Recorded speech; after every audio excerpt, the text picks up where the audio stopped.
All right, Bill, let me ask you a question. If you had Jeff Bezos, if you had like 190 billion, something like that, like money that's just infinite, would you do some I know exactly what I would do. I would become the Black Friday Santa Claus.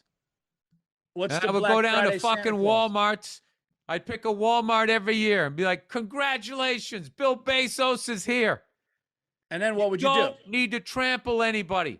Just tell me what you want, and I will buy all of it. You'd be in a Santa costume? Yeah, Walmart is cheap fucks. They got an 80-year-old security guard in there that I want to see make it to 81. What do you guys want? Would you buy a spaceship or something like that? Would you go to space or do something like that? Nope, I would have a 77 Ford F-250 Highboy. I got a buddy of mine that makes he makes his own custom F-100s with all the brand new shit with like those coilover springs so you feel like you're riding in a Cadillac, no leaf springs. Bill, you have 190 billion, dude. That's not even a. Well, let me have fun with it. You could go real fun though. No, I would just buy myself a couple of cool old trucks, right? And then I'd fucking help people out. I would like pick a fucking neighborhood. Yeah. And be like, don't tell anybody. I'm redoing all your houses. All right? And all your kids have to do is study. And I'm going to put them through college and we're getting you out of here. Or you can come back and you can redo a street with me. Because that's the only way you're going to turn around those neighborhoods is regular people. They got to fucking help out because the government is just too tied in with the oil companies and the fucking bankers and all of that shit. So that's what I would do. Yeah. Yeah. I would like go down to one of those battered women's shelters and just get them out of there. Because, their fucking psycho boyfriends are still driving by the shelter. They're still living in fear. Well, you got to find out what the woman did first. Oh, Jesus, Paul. I'm joking. Jesus. I would do shit like that. What's the point of making money if you're not going to help people out? Just going to hoard all of it? Dude, I got you like this sweatsuit? I got every fucking color. I got some Nikes to match it.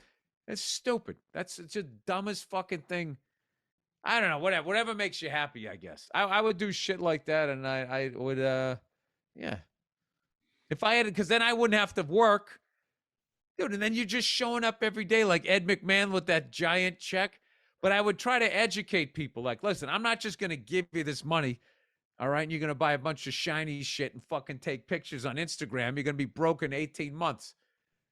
And teach them how to get the fuck out of there. And I think you could, dude, I saw so many fucking comedians back when comedians got deals. Oh, my God, the dumb shit that they would go out and buy.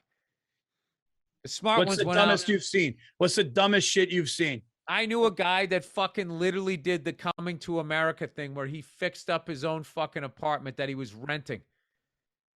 Put new floors and everything in, and the fucking lady came in and jacked his rent up ×3. And then he eventually ran out of money and he had to leave. And I think she might have moved into the apartment. Wow. I swear to God, you wouldn't think someone would be that dumb. And he used to say shit. He's not around anymore, but he used to say, Rest his soul. Yeah, rest his soul. He would say, I came from money. I understand money and shit. And then I watched him.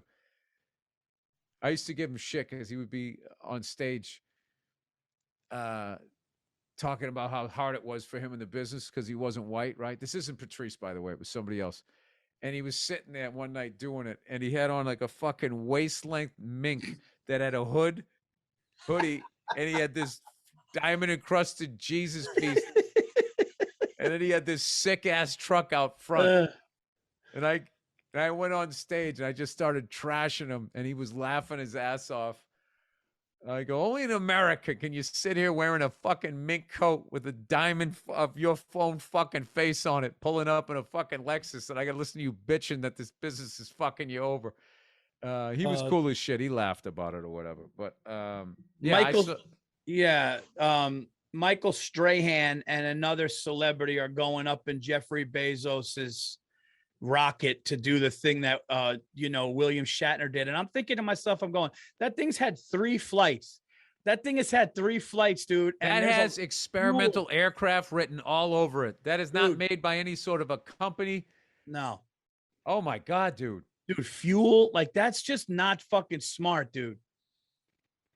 Like, dude, once that poor teacher went up and died in the space shuttle, it's just like, yeah, man, I'm not cut out for that shit. No. But I understand why people want to do it, because I got to tell you something, man. If you survive that, feeling what that thrust feels going up, dude, and then also, like, I remember hearing this aviation story, right? Where I don't fly high enough to even know that this exists, but there's a big ego thing where you'll call and you do an altitude check. You're acting like you're checking to see if your altimeter is reading accurately, but you're really showing everybody else who's listening how high you're flying. Yeah. It's kind of I remember reading the article. I forget why it's kind of a douchey thing to do. So somebody does it and somebody hears it and they're flying higher. So then they do an altitude check. And then there was some guy in a fucking F-18 that was flying at like fucking 40,000 something feet. And he did it. So everybody's sort of laughing.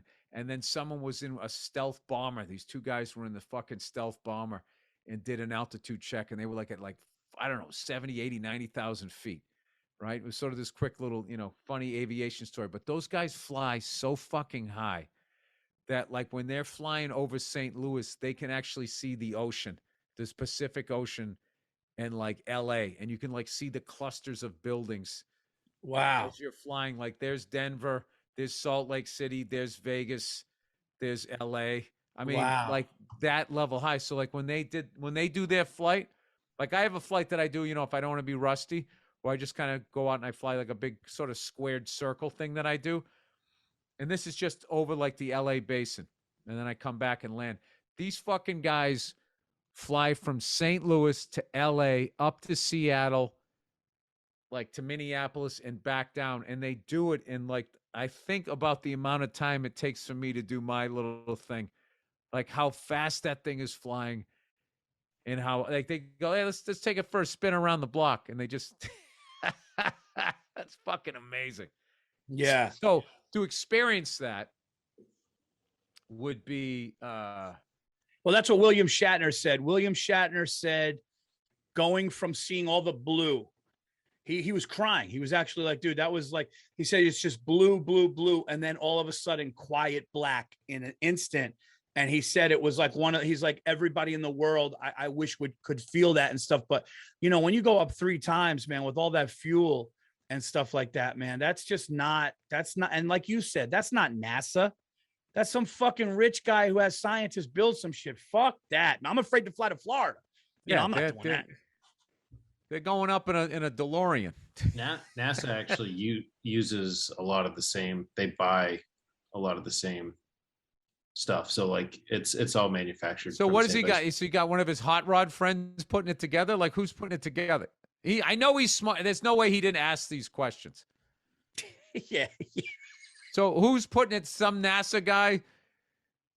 Are you going to get the guy who had to turn in his badge at NASA because he was saying too much crazy shit, and now he's guy got me too. Guy got me too. Now he's just working fucking as an independent contractor. Yeah, I was too crazy for NASA, man. They couldn't handle me. I'm a rebel, dude. I'm working for myself. Where you want to go? You want to go to Mars? I can fucking make it happen. You bankroll me.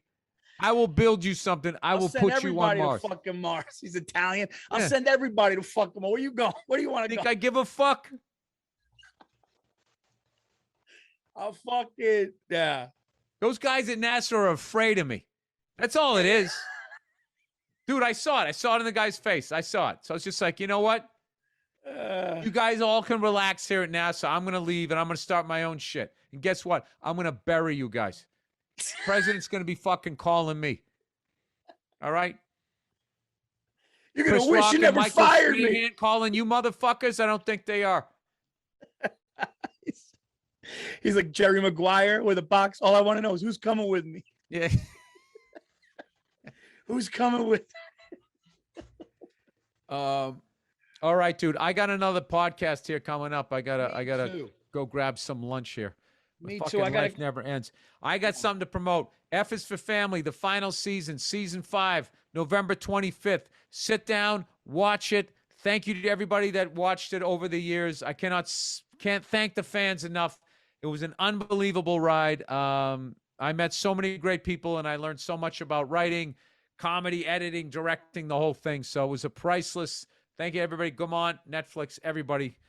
And the great Mike Price, of course. And David Richardson, rest in peace. And Mark Wilmore, rest in peace. I got to name everybody now. Whatever. Just thank you to everybody. Thank you, everybody. Please sit down and watch it. I'm very proud of it. Paul Bursey will be at. I will be at the Stress Factory in Bridgeport, Connecticut, Thanksgiving weekend, this weekend. 2 shows Friday the 26th, 2 shows Saturday the 27th. And then my last show of the year is at the Parks Casino on December 2nd.